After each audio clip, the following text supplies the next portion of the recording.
Il est directeur de colonies de vacances. Ah oui. Salut Richard, bonjour, bienvenue dans les grandes gueules. Merci. Vous êtes directeur de colo où ça?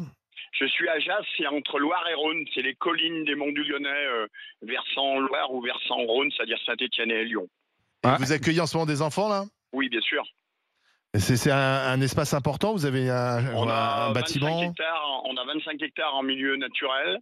Ah oui. On a un centre équestre, 50 chevaux, poney. On a un parc de 100 vélos. On va y aller. VTT, vélo de route assez performant. Sympa. On a des parcs acrobranches, du tir à l'arc, la piscine, etc. Un environnement rivière. Voilà.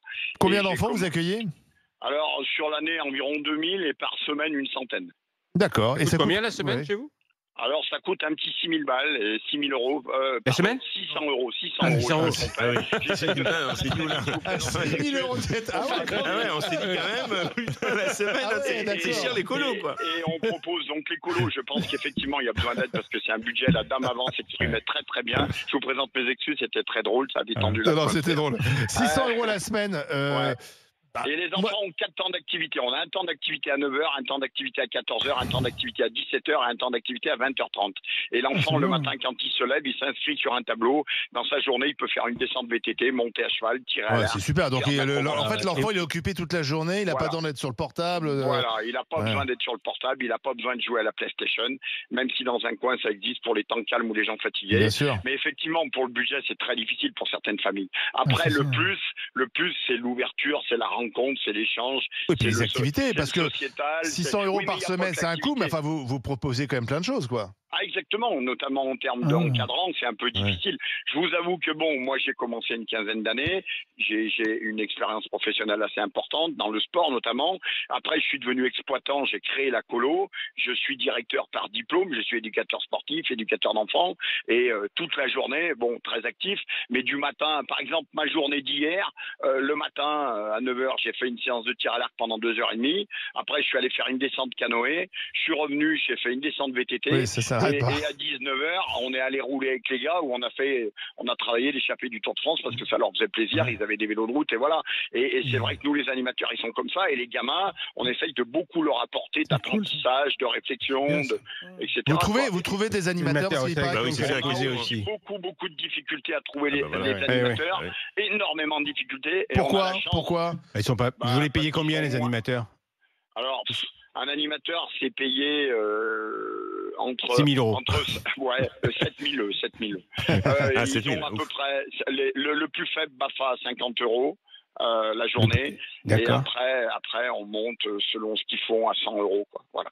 Et on trouve c'est à cause du salaire ou peut-être parce que ça l'attire plus. Non, ils ont moins. Non, moi ce que je constate, j'ai 62 ans, donc j'ai commencé une quinzaine d'années, donc je vous explique pas comment on le voit les choses se dégrader. Non, c'est qu'il y a moins envie de s'investir, de travailler, de donner de son temps en dehors du fameux créneau 8h 18h. Oui, mais c'est sympa d'être avec des gamins toute la journée dehors, faire des activités sportives. Pour celui qui a le profil et l'envie, c'est sympa. Pour celui qui veut gagner de l'argent et pas s'embêter l'été, il fait 6h30, 7h par jour et c'est fait. Il faut savoir que le gamin, il peut pleurer la nuit, t'as à te lever, le jour, c'est pas évident.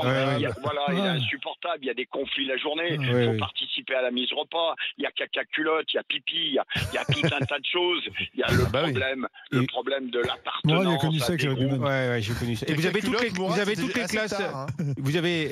Vous avez toutes les classes sociales ou? Oui, on a absolument toutes les classes sociales. On est très reconnu par les foyers, les centres sociaux, les maisons d'enfants, la difficulté, et on a des CE très qualiteux du style Michelin, par exemple. Nous sommes à 1 heure de Clermont-Ferrand dans l'enseignement, et on a des enfants. Moi, souvent, le soir, je me mets à table avec des enfants et je discute avec eux, et ils sont abasourdis par la rencontre et la différence sociale. L'enfant qui vient d'un foyer, l'enfant qui vit dans un quartier, les propos, le vocabulaire. C'est bien ça. Réaction. Mais oui, c'est bien. Mais ça demande un encadrement et un accompagnement énorme. Oui, il faut un encadrement. Mais Richard, est-ce qu'il y a des parents, et peut-être ça explique en partie pourquoi les colonies ont un peu décliné, il y a moins d'enfants dans les colonies. Est-ce qu'il n'y a pas des parents maintenant qui ont un peu peur de confier leurs enfants? Les parents, ils ont la trouille, ne serait-ce que par rapport potentiellement le défaut de comportement de l'animateur. La rencontre d'un enfant qui va mal intervenir, les situations dérivées, la drogue, la violence, violence, le vol. Si, moi je pense qu'il y a des parents qui sont même pratiquement terrorisés d'envoyer leurs enfants. Vous avez déjà eu des problèmes comme ça? Oui, on a eu tout type de problèmes. Tout type de problèmes. Je peux en parler facilement, je pourrais faire un livre, un truc. Je suis très ouvert, hein, mais vraiment très ouvert, hyper actif.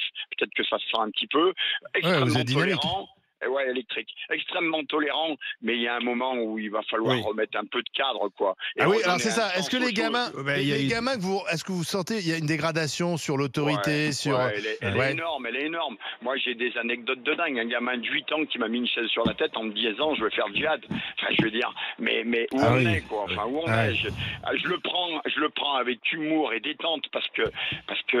Détente, ça peut pas faire de mal non plus. Hein. Non, mais vous sentez que ça manque un peu de cadre. Et est-ce que peut-être la colo peut refixer un peu les choses aussi? Nous, il y a un vrai cadre. Avec des moi, horaires, j'ai de l'autorité, j'ai du physique. Le gamin, il le sait, quoi. Le gamin, moi, j'ai des plaisanteries. Je dis, tu t'arrêtes au feu rouge. Là, si je te pose un feu rouge, tu t'arrêtes. L'autoroute, tu la prends pas en sens inverse.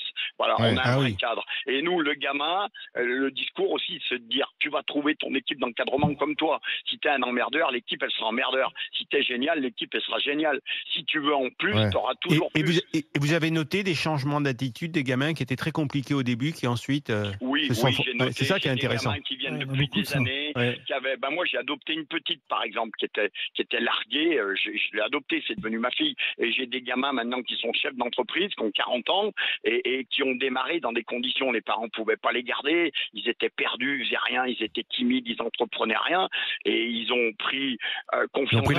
Mais non, mais même le gamin qui voulait faire le djihad, il a peut-être ouvert une charcuterie ou un truc comme ça. Non, il a raqua. Bref. Non, mais je trouve ça intéressant si on peut avoir des changements d'attitude chez les gamins comme ça. Tu partes. C'est aussi je dis, c'est pas votre rôle, mais vous pouvez contribuer. C'est pas notre rôle, quoique, mais on y contribue. Et je pense que moi, tous les jours et tous les instants, j'ai envie d'améliorer les conditions, les situations et de faire avancer les choses. Vous entendre, c'est quand même pas un sacerdoce, c'est un sacerdoce en fait. Il faut avoir la vocation. Il faut la vocation et c'est peut-être ça qui manque. Le problème de la vocation, c'est que c'est souvent un bon alibi pour sous-payer les gens. Ouais, et les métiers de vocation, on voit bien. Oui, ils sont pas soumis à traiter. Mais là, c'est, à mon avis, c'est sympa. Là, avec Richard dans la bien tenu. Merci Richard, ça donne envie d'envoyer nos gamins chez vous. Merci, bien sûr. Non, mais pour dire que tout est possible, mais comme vous dites, vous avez complètement raison. C'est le sacerdoce, il faut le vivre, il faut avoir envie, il faut y aller dedans. C'est comme le monde médical. Je vois le monde médical maintenant, c'est le même problème. Et il y a plein de jeunes qui arrêtent et qui veulent plus le faire parce que quand ils sont dedans, ils sont mal payés. Il faut être présent. Ouais, et puis il faut l'énergie d'être avec des enfants tous les jours, ça. Le soir, vous devez bien dormir. Il faut une énergie phénoménale.